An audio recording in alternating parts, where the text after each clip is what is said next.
Good afternoon, good evening, everybody. I hope you're all well Bon set. après-midi à tout le monde.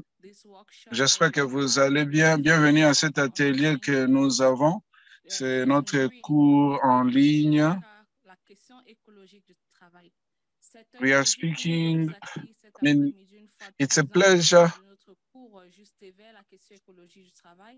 En espérant que vous êtes bien installés où vous vous trouvez.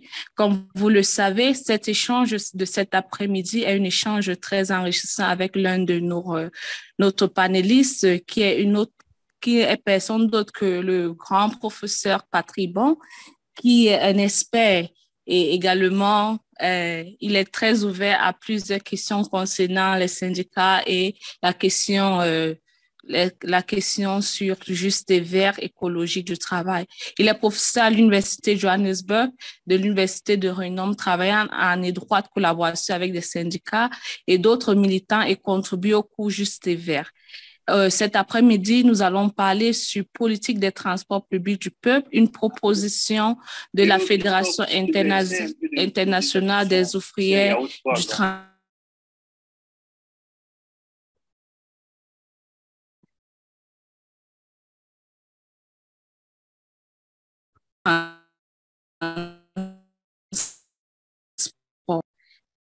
Concerne cette question, une proposition de la Fédération internationale des ouvriers.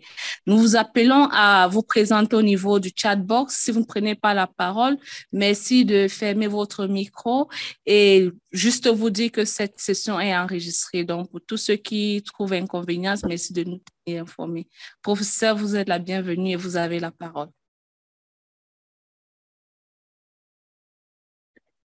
Well, it's great to be with you. Merci beaucoup. I'm an academic, but I do have some union work occasionally as a volunteer. Merci beaucoup. Des fois, je travaille comme volontaire. Je suis dans la Fédération des syndicalistes sud-africains.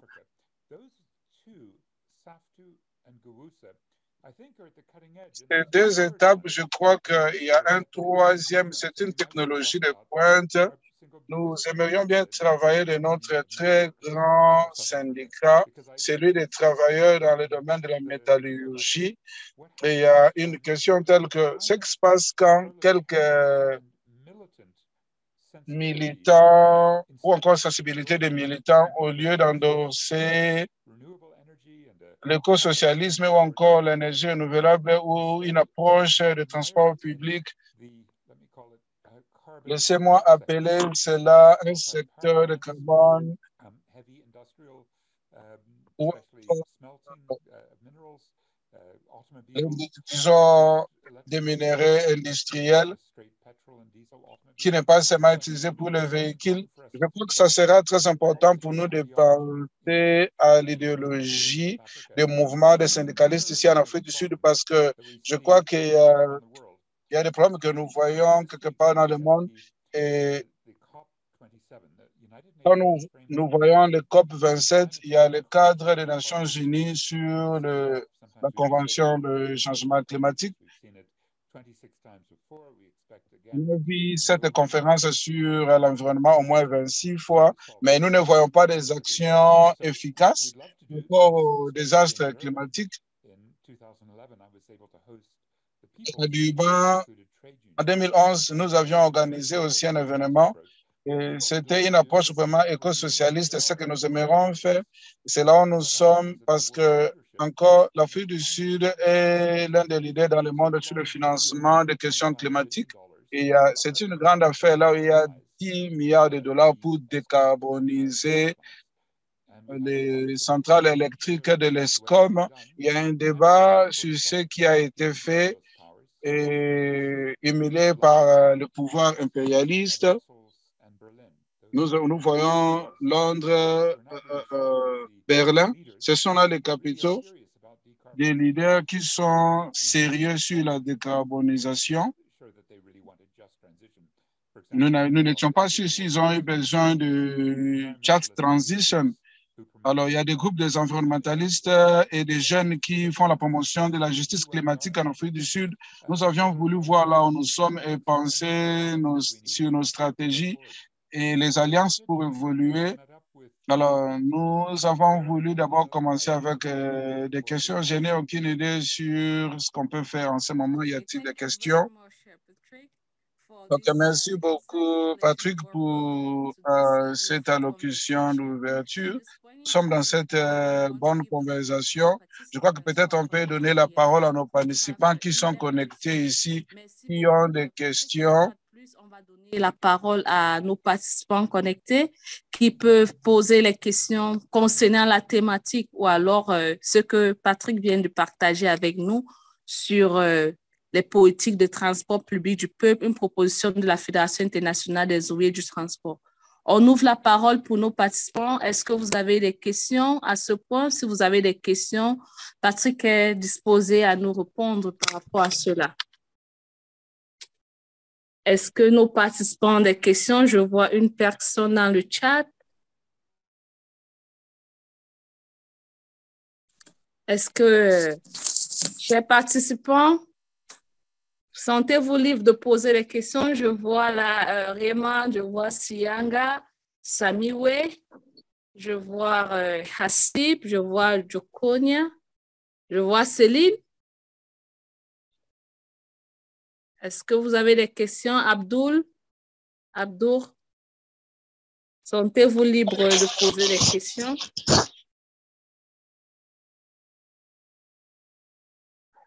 Maybe I could start off by asking everyone a question. Peut-être moi, je peux commencer en posant la question à tout le monde. Let me just start then questioning you. I see there's a great question from Abdur about Je vois qu'il y a une grande question de Abdul. The energy crisis.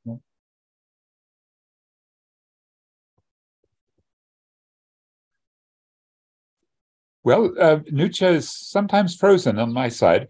I hope everything's Des fois, c'est personnel de mon côté. Je crois que tout va bien avec la connectivité. Je comprends. I think if the question is what is going on with Je crois que si la question est de savoir ce qui se passe avec l'énergie, en fait, la crise de l'énergie,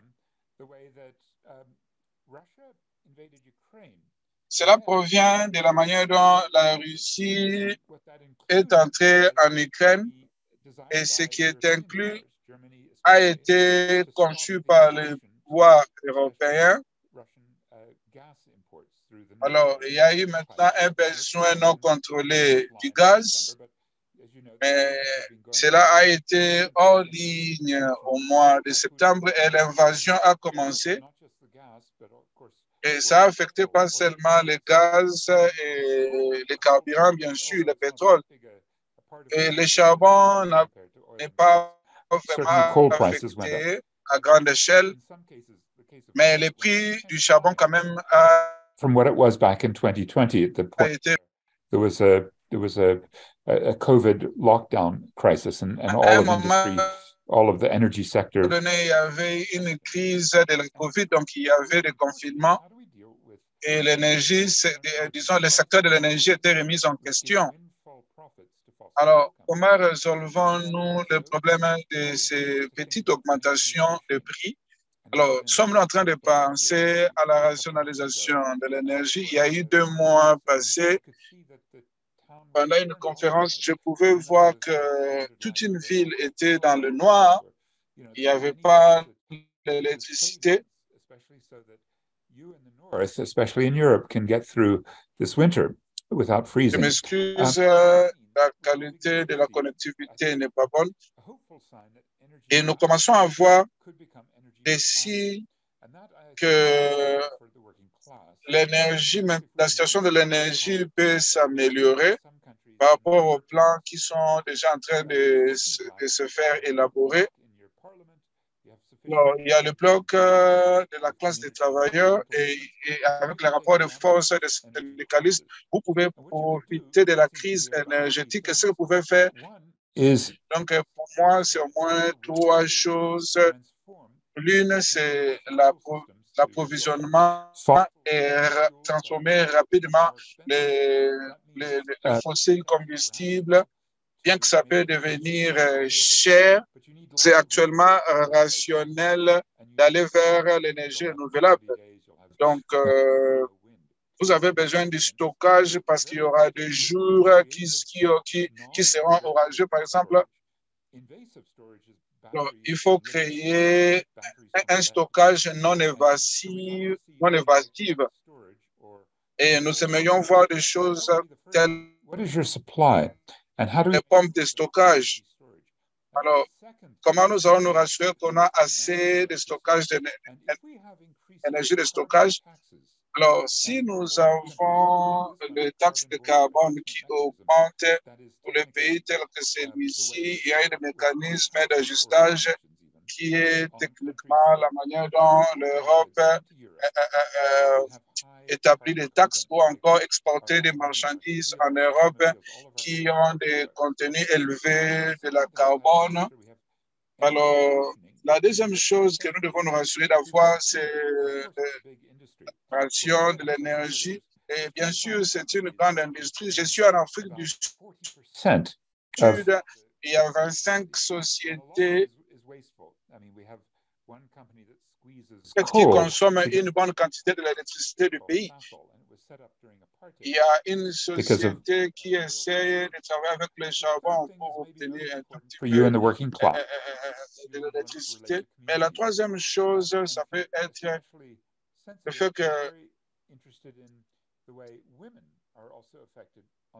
vous êtes vraiment intéressé de la manière dont les femmes sont affectées dans la consommation. C'est le troisième défi, je crois, sur la crise énergétique, c'est avoir de l'électricité gratuite et les transports gratuits. En Allemagne, les gens dépensent, je crois, moins de 10 € le mois. Il y a une pression des mouvements sociaux pour dire que, en fait, nous devons réduire les prix du transport public. Et c'est magnifique, c'était magnifique de voyager en Allemagne au mois de juin ou au juillet, les transports étaient vraiment moins chers. Nous aimerions tout ça. Donc, c'est beaucoup plus efficace d'emprunter un transport en commun en Allemagne que d'utiliser une voiture privée. Et dans ces pays, nous avons 50 kW par heure gratuit, mais ce n'est pas suffisant. C'est juste pour 4 ou 5 jours, c'est pour les foyers, donc pour les maisons.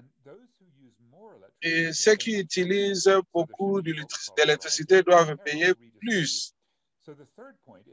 Alors, le troisième point, c'est faire en sorte que les consommateurs aient beaucoup d'électricité. Alors, dans la société là où les femmes font la reproduction dans leur foyer, dans leur maison, ils utilisent les machines à laver ou encore les cuisinières. Si on n'avait pas assez d'électricité gratuite pour des maisons ou foyers ordinaires pour les femmes qui travaillent peut-être avec du bois, si nous avons une autre pandémie de la COVID qui se déclare, en tout cas, ça va poser un problème. Vous voyez, ces 3 points qui vont dans le sens d'avoir l'électricité gratuite, c'est bien, mais la consommation pour les travailleurs de la classe ordinaire, nous devons penser à la réduction de la consommation d'électricité par les sociétés et il y aura la transition des fossiles combustibles. Nous voyons l'énergie renouvelable. Alors, il y a 3 des défis. Si nous ne sommes pas en train de réussir à vous donner les meilleures histoires. Donc, il y a une société d'électricité ici qu'on appelle ESCOM en Afrique du Sud. Alors, nous avons des problèmes sérieux parce que les gens volent l'électricité. Les gens se connectent illégalement à l'électricité. Et ce que nous craignons que la société ESCOM va obtenir beaucoup d'argent des États-Unis, de l'Europe, pour continuer avec des politiques qui sont hostiles à la classe des travailleurs ici en Afrique du Sud. Alors, la chose la plus terrible, c'est de privatiser.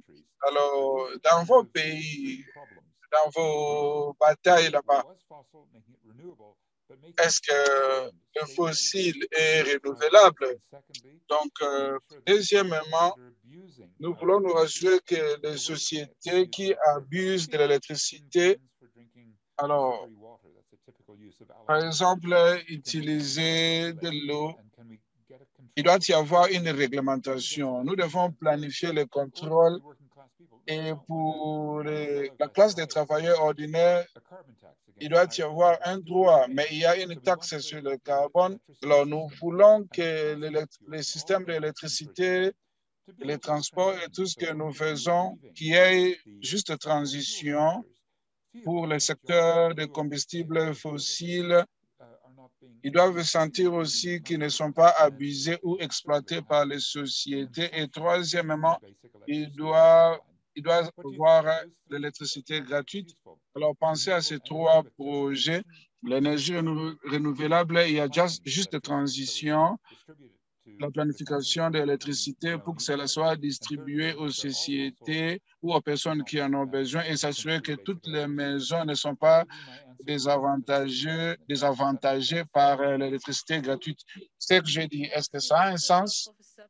Pour ces éléments de réponse à la question, je suppose que notre participant qui a posé la question, Abdou, a été satisfait de la réponse qui a été donnée cet après-midi. Je ne sais pas si, entre-temps, les participants ont une question à poser également. Est-ce qu'il y a un autre participant qui veut poser la question? Si on n'a pas de participant qui veut poser une question, nous allons un peu poser une question au professeur Patrick. On comprend que nous sommes dans l'ère de la COP27, quoi. Et je sais que vous avez participé grandement à ces assises, mais il y a l'accent mis par la COP sur la promotion de transition juste vers les énergies renouvelables dans le monde entier a ignoré la main-d'œuvre dans les formulations et les cadres de la finance climatique. Que ce soit pour les pertes et dommages, l'adaptation ou l'indemnisation des pays pauvres pour avoir laissé les combustibles fossiles sous terre, le travail pourrait jouer un rôle central si les autorités faisaient preuve de compréhension. Comment les syndicats pourraient-ils mieux articuler les intérêts des travailleurs lorsqu'il s'agit des milliards de dollars de financement du climat actuellement en discussion à Sharm el-Sheikh en Égypte? Si je dois, par exemple, poser ces questions, comment les syndicats pourraient-ils mieux articuler les intérêts des travailleurs lorsqu'il s'agit des milliards de dollars de financement du climat en ce qui concerne la COP27 en ce moment?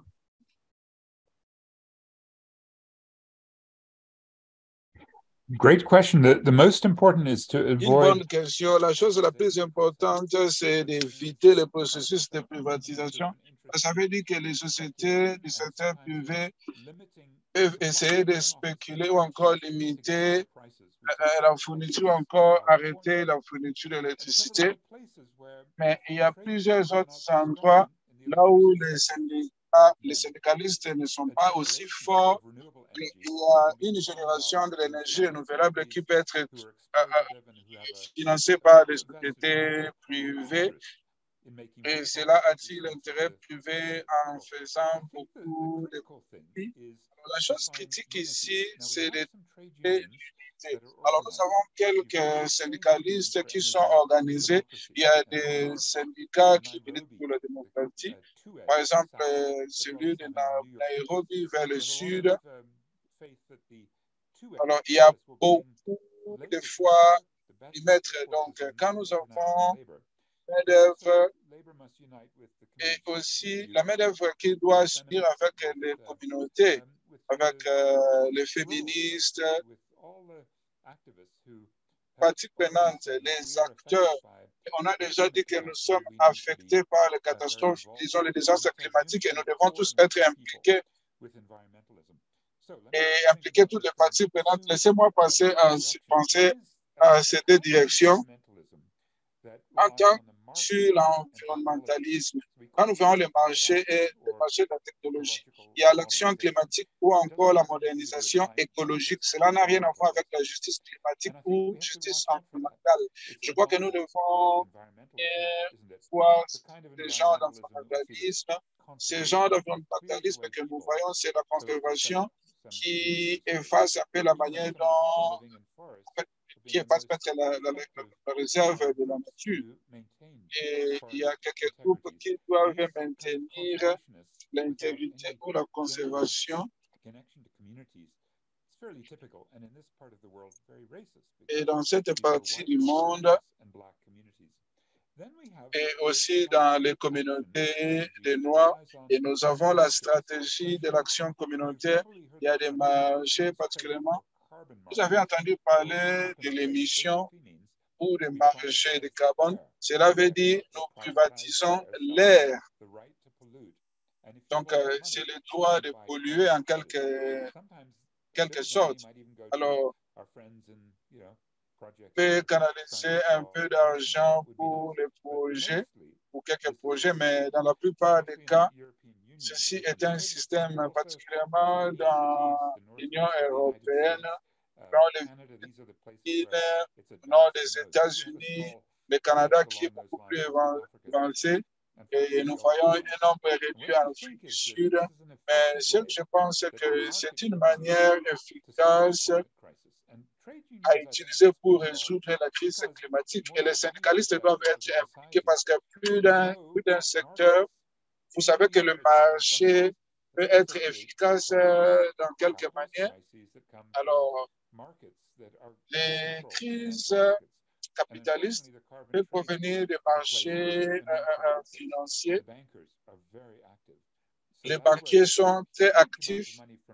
C'est là où il y a un grand nombre d'argent pour la stratégie à arriver à la crise financière en 2009, par exemple, ce qui nous a mené à ça. Au mois de mai en 2020, il y a eu la crise de la COVID-19 et on a perdu beaucoup d'argent. Et les marchés de stock qui est très cher parce qu'il y a beaucoup d'argent qui est injecté là. Et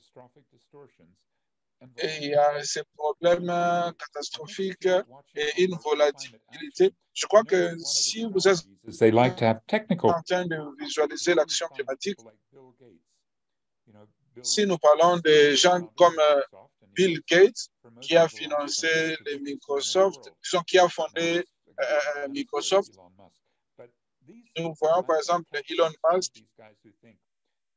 Ces gens sont des technology and solve every problem. That's Bill Gates. And we have to be careful because the technological intelligent. Alors, la stratégie technologique, des fois, renforce des solutions. Il y a peut-être des mises en garde au niveau mondial. To create these terrible heat waves.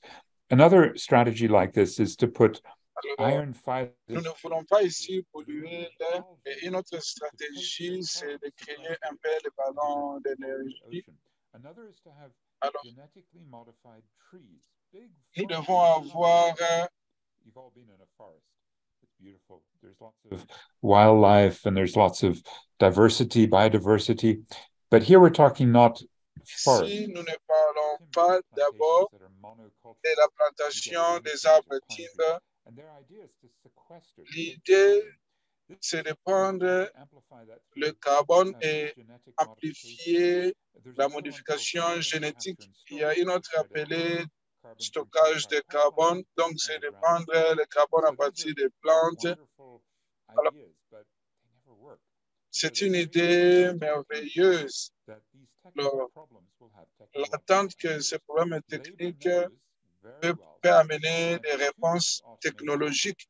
Il y a beaucoup de stratégies technologiques mises dans un système par une société.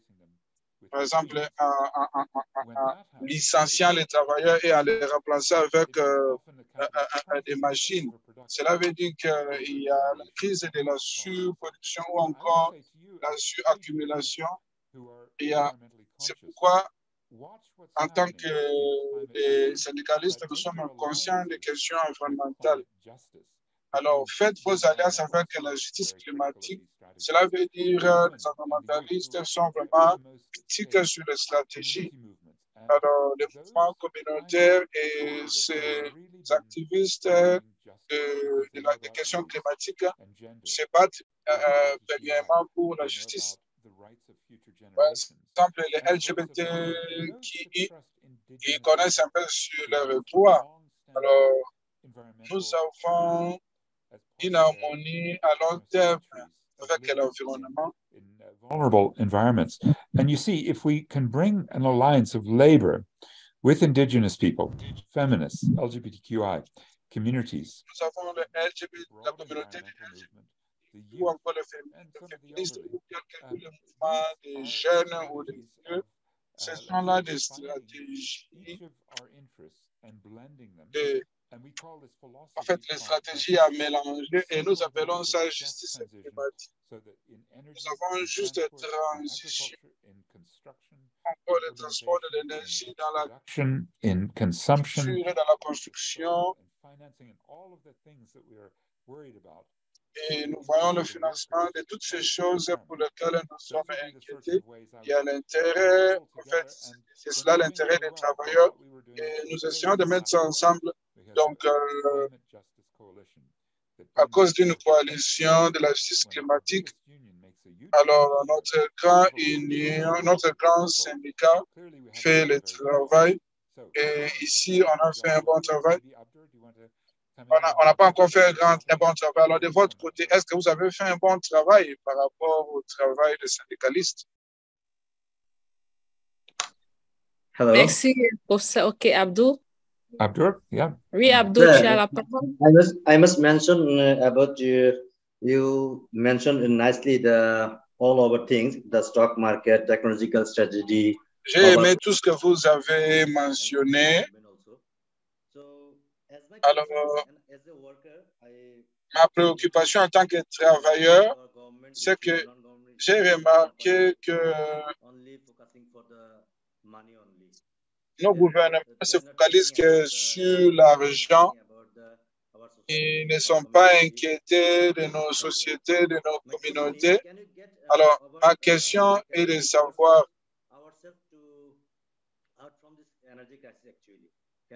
est-ce qu'on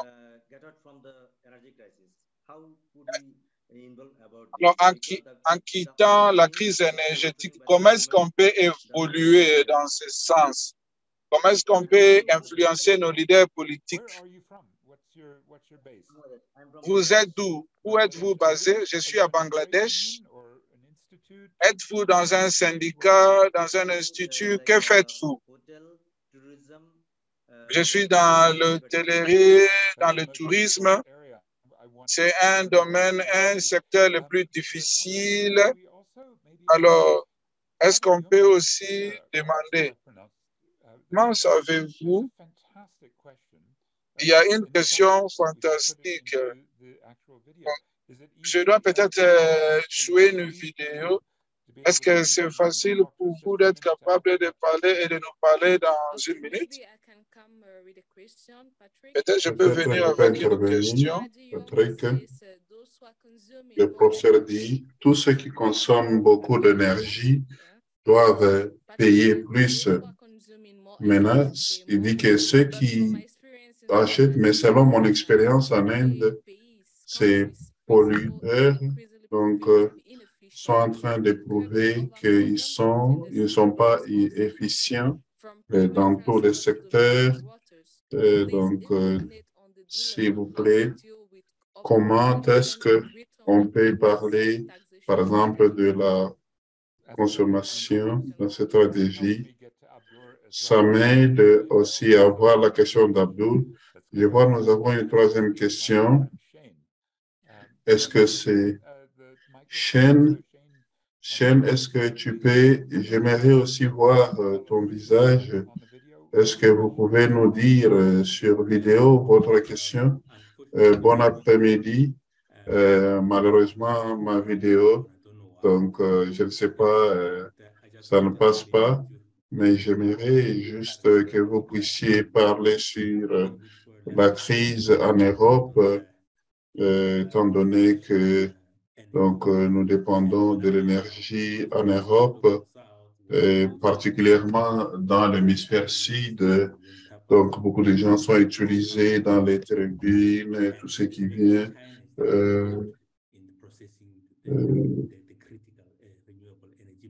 de l'énergie.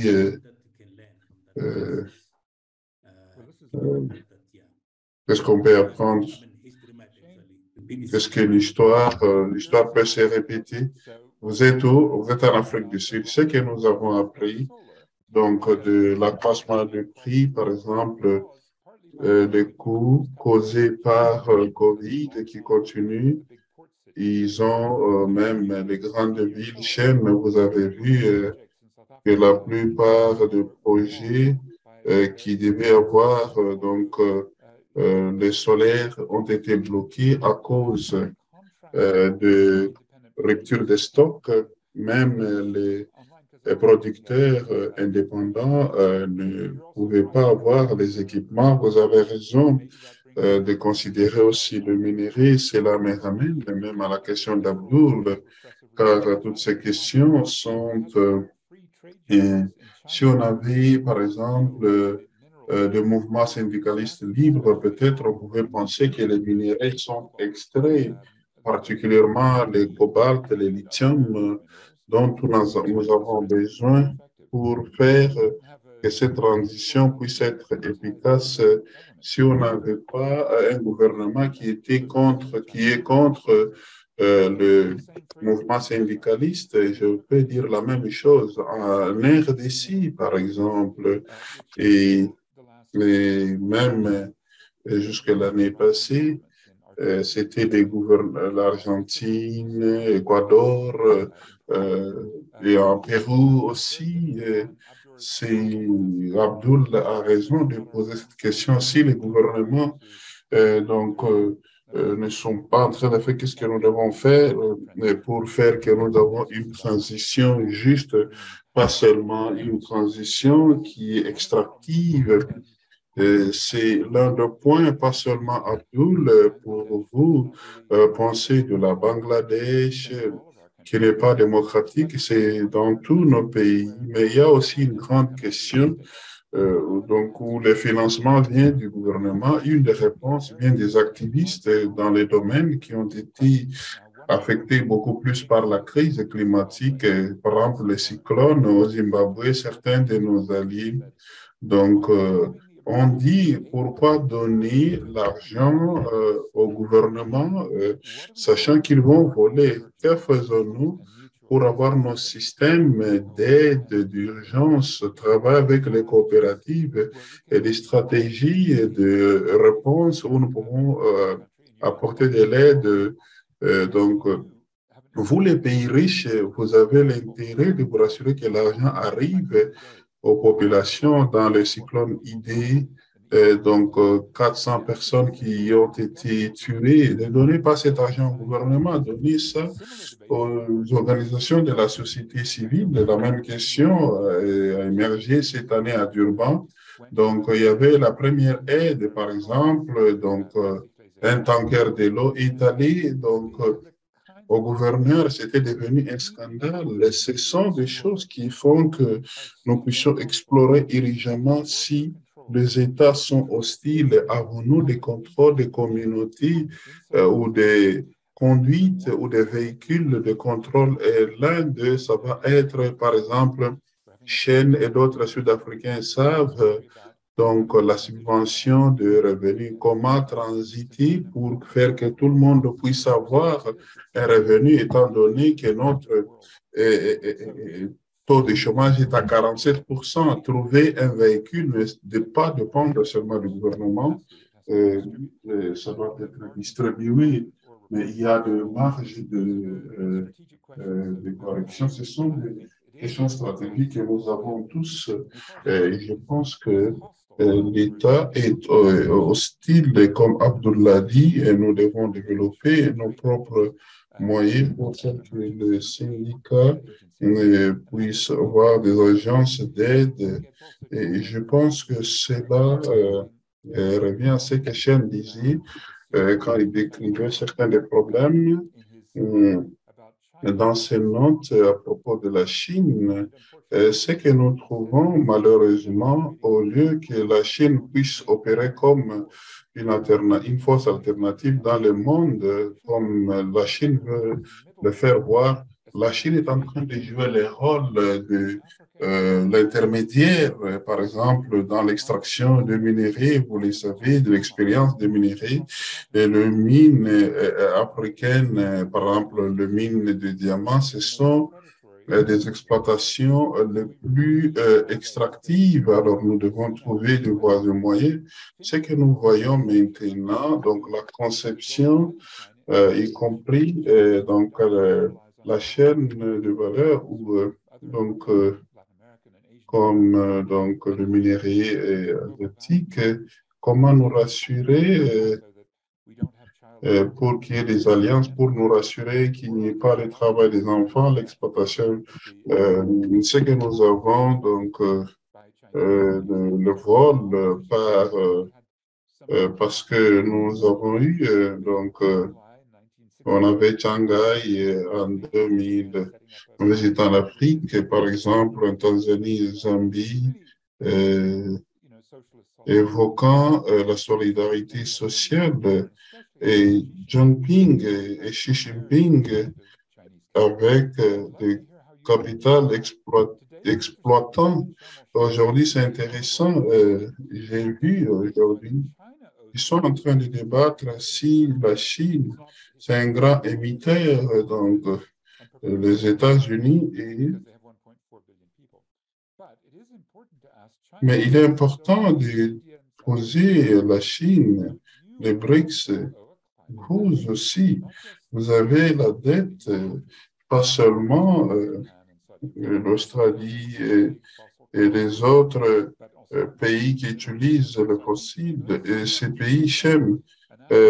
Faisons que cette discussion puisse continuer pour poser des questions difficiles. Qui sont nos amis? Est-ce que la Chine est en train d'intégrer, comme ils l'ont fait, par exemple, et donc, les Chinois sont venus, par exemple, avec... cela nous amène à cette question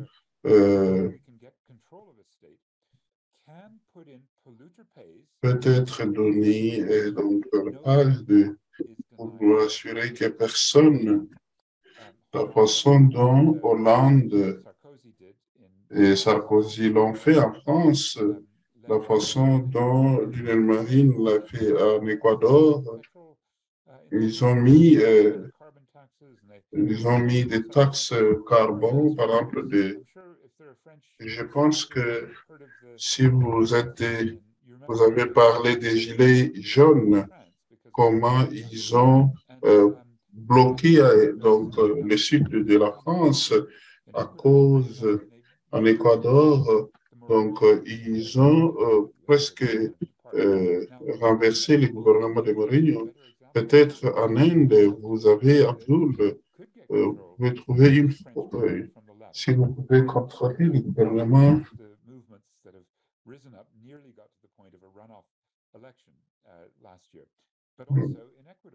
Mais aussi en Équateur, ils ont peut-être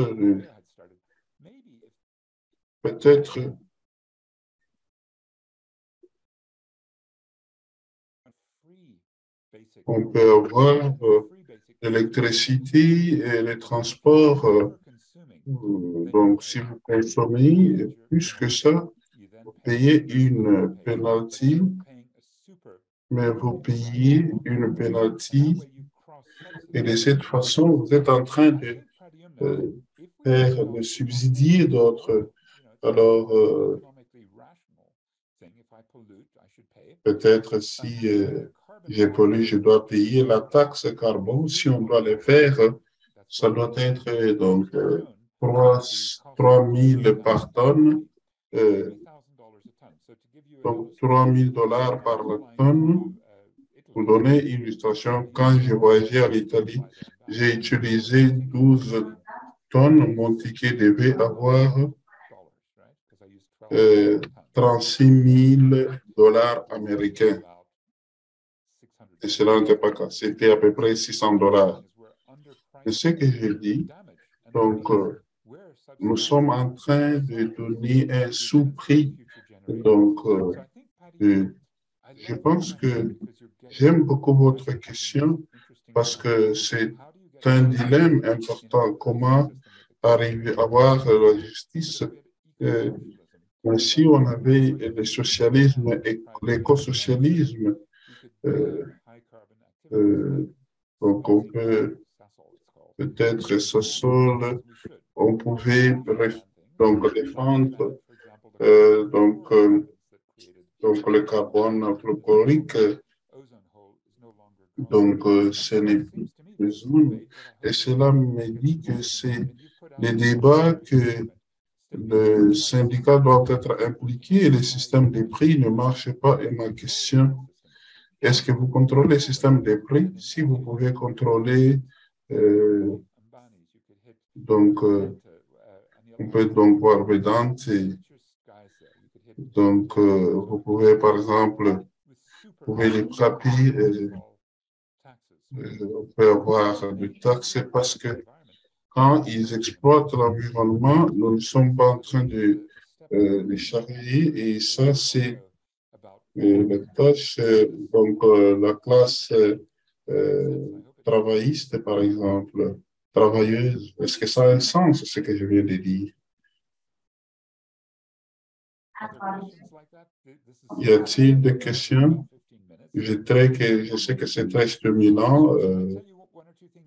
Puis-je vous dire quelque chose que j'ai à l'idée quand je vois ce qui se passe à Sharm el-Sheikh en Égypte? Ce que je vois, c'est très irritant. Je vois le gouvernement sud-africain est en train d'être, on tape à l'épaulette par les États-Unis et le nouveau Premier ministre, le plus riche Premier ministre.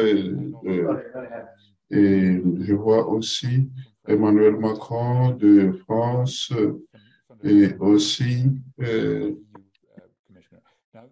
nouveau commissaire. Ce sont des gens qui donnent beaucoup d'argent en Afrique du Sud et c'est un crédit et c'est en monnaie dure comme notre monnaie de précis.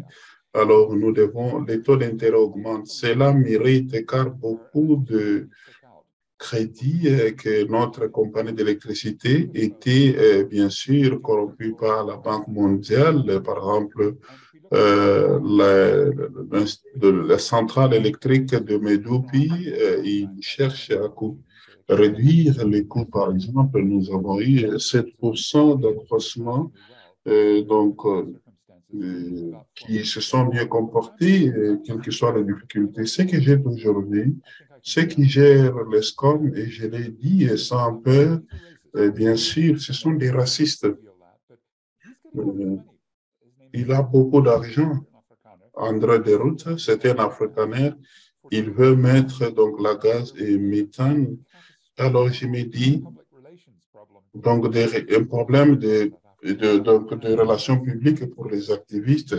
Ici, je pense que chacun d'entre vous, quand vous regardez à votre délégation à Sharm el-Sheikh, je ne sais pas s'il y a beaucoup de gens qui viennent ici, dans cette appel et qui viennent de la Colombie.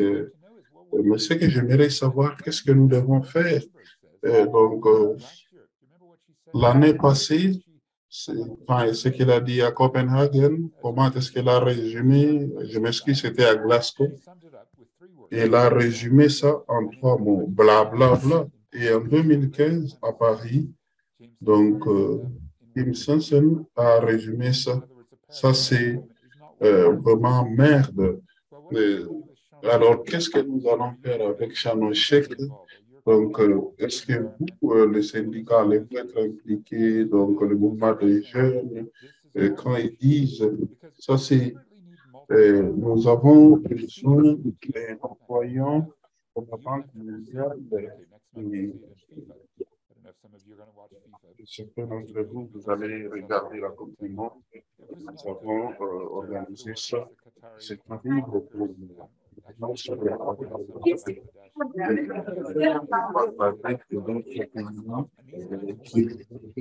ce genre de questions que, par exemple, nous savons tous des institutions, par le même la Coupe du Monde, mais le Fonds monétaire, nous voyons déjà que c'est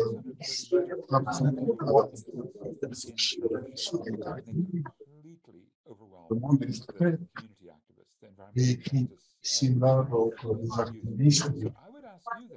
Je vais vous demander, alors, que pensez-vous faire? Nous avons quelques projets. Il y avait une manifestation, on devait avoir le samedi cette semaine contre le gouvernement. And I'm curious, are any of you thinking about how to get involved with climate movements in your countries? Maybe donc, qui étaient impliqués dans les mouvements, peut-être vous avez les consulats ou l'ambassade ou une ambassade des Chinois, peut-être que vous devez faire des manifestations contre pour dire. Hope whatsoever. I see so few labor activists in Sharm el-Sheikh when I'm tapping into my movements there. But I really see the elites backslapping, trying to pretend what they're doing will make a difference.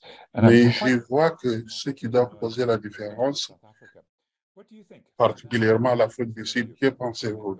Je pose cette question, nous avons à peu près 12 ou 10 à 12 minutes. Parler un peu de ces just terrible times in many of these Middle Eastern countries, and we've just seen inspiring Iranian women rising up, right? But pour inspirer les femmes, it's the dictatorship, but what it means for legitimation of the LCC regime. Yeah, that's what I was thinking. I mean, just the fact. C'est ce que j'ai pensé, le fait que la plupart des mouvements progressistes donnent la valeur, ça va être impossible pour eux. Je ne sais pas s'il y avait quelques politiques pour ne pas permettre les mouvements d'autres pays d'entrer même en Égypte. Et j'ai lu cet article par Naomi.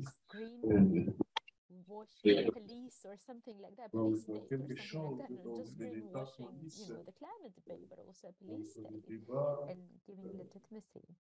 But I have no answers. I just want to know. Well, that's right, and it also gets to another question I didn't quite. Donc c'est là même une autre question que je n'avais pas les poser. Donc dans les pays africains, qui dépendent l'Égypte sur le fossile, l'Égypte sur le gaz naturel et d'autres pays africains sur le pétrole. Ici en Afrique, nous avons l'industrie du charbon et ici, nous devenons une source pas seulement les optimiser, par exemple, ici en allant donc nous voyons labor movement, but also that Europe is importing more and more fossil fuels because it's put on the barrier to importing of Russian fuels. So that addiction, and I think we can blame Angela Merkel from Germany is probably the number one offender, addicted to Russian donc qui dépendent de et la fait que son He visited Senegal to look for gas. He visited Nigeria to look for oil. Ça peut donner le Sénégal. Je m'excuse un peu beaucoup. J'ai un problème de délestage chez moi. Alors, ça, c'est ce qui cause un peu les intermittences. Je m'excuse. Ils ont dit, sans pour autant un petit sourire, donc, vous savez, lui, Cyril Ramaphosa était lié, Ramaphosa a aussi, il était un géant, il avait une grande compagnie. Called Ivan Glassenberg, who ruled Glencore until last year. Glencore repeatedly prosecuted and now convicted of massive corruption in Africa. So in all of these systems, I think, Shane, in your question about how is Africa adapting to suddenly... grande corruption. Alors, tous ces points, parce que la légitimité des Sharm el-Sheikh, c'est la légitimité des collègues en Afrique qui veulent chercher donc de pétrole, de charbon dans ce pays. Le président Cyril Ramaphosa est en train d'endosser Total Energy de ramener le gaz. Pire que ça, Sharm el-Sheikh peut-être a discuté qu'Emmanuel Macron était venu en Afrique du Sud l'année passée en 2021. Il a demandé à Cyril Ramaphosa de mettre 1000 troupes pour aller défendre Total et Uni et le pétrole de Chine. Donc, oubliant que plus de 4000 personnes qui ont été tuées, la présence de l'armée à Cabo Delgado a fait pour le gaz naturel qui va venir donc dans les systèmes africains. Ça contribue à des cyclones comme le cyclone Idai causé par d'élévation donc de la température qui va être amplifié aussi par la dépendance de ce carburant à base de fossiles.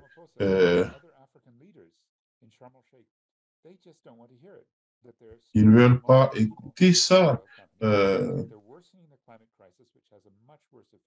Donc, ils sont en train de, parce que nous avons l'adaptation, et ils sont en train de faire la défense donc d'une catastrophe. C'est très mauvais que même le secrétaire général Antonio Guterres a dit le grand pétrole va bien sûr détruire le sol. Pensez-vous que vous trouvez que ces stratégies sont en pratique? La chose la plus critique, c'est faire que le syndicat, ce qu'ils ont dit, nous devons avoir donc une transition juste. Nous ne voulons pas aller dans, nous ne voulons pas besoin de la pollution. Ce qui se passe avec si le pétrole, le gaz, les produits chimiques, la toxicité, c'est que nous avons besoin. Nous avons besoin des emplois qui sont propres. Donc, qui rencontre bien sûr le besoin de nos peuples. Quelqu'un a-t-il un exemple? Je vois, par exemple, Chikadi, et vous venez de quel pays? C'est de la Zambie, Chisenga?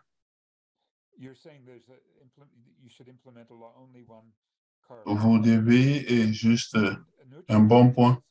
Nucha, vous êtes de la Tanzanie, votre point. Total Energy. Notia, moi je viens du Cameroun. Vous avez vu les pipelines entre le Tchad et le Cameroun.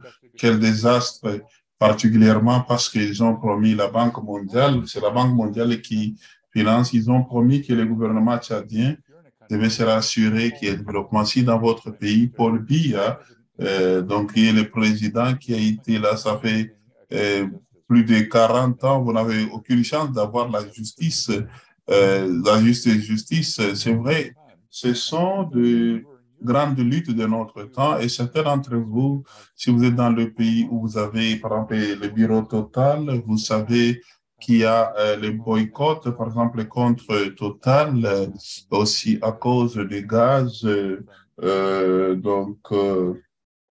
offshore au Mozambique, à Cabo Delgado. J'aime beaucoup, mais vous pouvez venir et faire que vous êtes clair. Si Zenga, je ne sais pas, peut-être si vous avez d'autres idées particulièrement, quels sont les syndicats que nous devons considérer? Comme je l'ai dit, et donc j'ai une réponse facile. Donc, NUMSA, un syndicat, ça c'est un des grands syndicats, le plus grand syndicat en Afrique. Ils ont employé comme un conseiller sur l'énergie qui était le PDG, et c'est M. Temachela Koko. ceux qui connaissent l'Afrique du Sud savent donc la grande difficulté que nous avons pour lutter contre la corruption, mais il s'est fait que ces messieurs, Brian Molivé et Mathieu Lakoko, étaient les leaders les plus corrompus. Il n'est pas encore, il est en train d'être poursuivi en justice, mais NUMSA avait décidé qu'ils vont l'employer parce que leur leadership dit qu'ils doivent les guider. C'est une grande tragédie de perdre une voie pour une transition propre et on a un dilemme même dans cette fédération et nous sommes membres de SAPTU où le leadership sont en train de se battre jusqu'au point, par exemple, d'avoir peut-être certains d'entre vous, vous avez des exemples, des endroits où votre mouvement syndicaliste, par exemple, la lutte pour des politiques et une lutte pour qui est en train, par exemple, de diviser et de lire. Je suis en train de répondre à la question que vous avez. La plupart des gens ici viennent de pays donc francophones. Nous n'avons pas vraiment quelqu'un de l'Europe, mais moi je suis en Europe, mais je suis donc j'ai deux questions. Ça, c'est une conversation importante. Pourquoi est-il importante qu'il y ait des discussions s'ils ont échoué tout le temps? La deuxième question, pourquoi la question la plus importante que vous pouvez nous dire, particulièrement leur initiative dans l'hémisphère sud, que c'est important ou les points importants qu'il faut donc considérer pour les participants qui sont ici et même cette conversation, si vous pouvez juste élaborer. Et très rapidement, la question de savoir si on peut participer à délégitimiser COP, donc a été posée par Sand. Elle a dit que dans les générations, elle a raison. Mais cette année, au lieu de passer par les COP, elle a dit ça c'est perte de temps, c'est blabla. Les gens qui sont en COP doivent être délégitimisés. On a besoin de solutions mondiales et c'est une bonne question que je n'ai pas bien répondu. Je pense que notre stratégie était de donner, par exemple, notre idée de connaître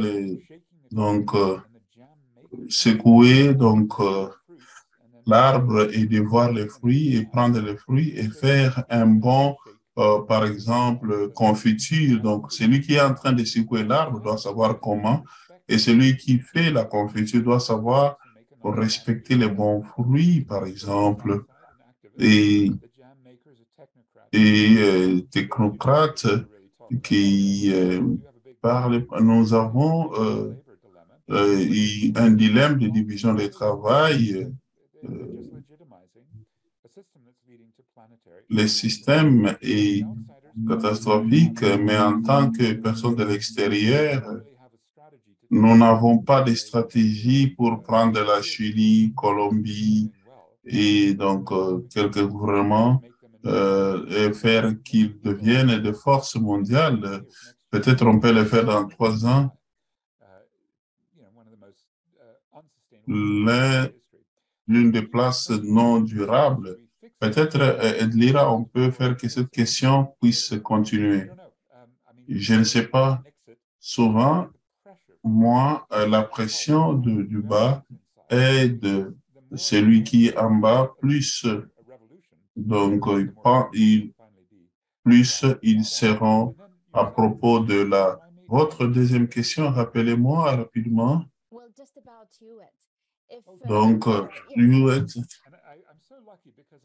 Donc, j'ai un peu la chance parce que j'étais invité d'aller enseigner il y a 2 semaines, donc l'école de l'écologie par un grand groupe radical, vous tous de l'Afrique francophone et beaucoup d'entre vous, de grands environnementalistes qui est du Sénégal ou de la RDC ou du Niger, de l'Afrique du Nord.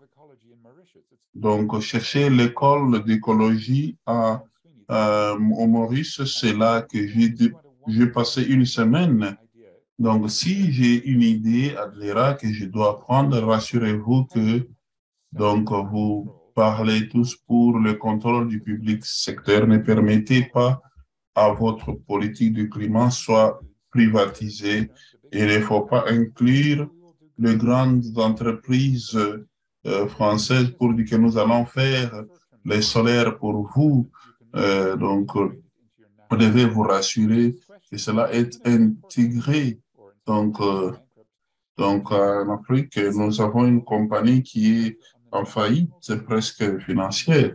Ce qu'on doit faire qu'il y ait l'argent disponible pour qu'on ne passe pas, qu'on puisse inscrire les avoirs.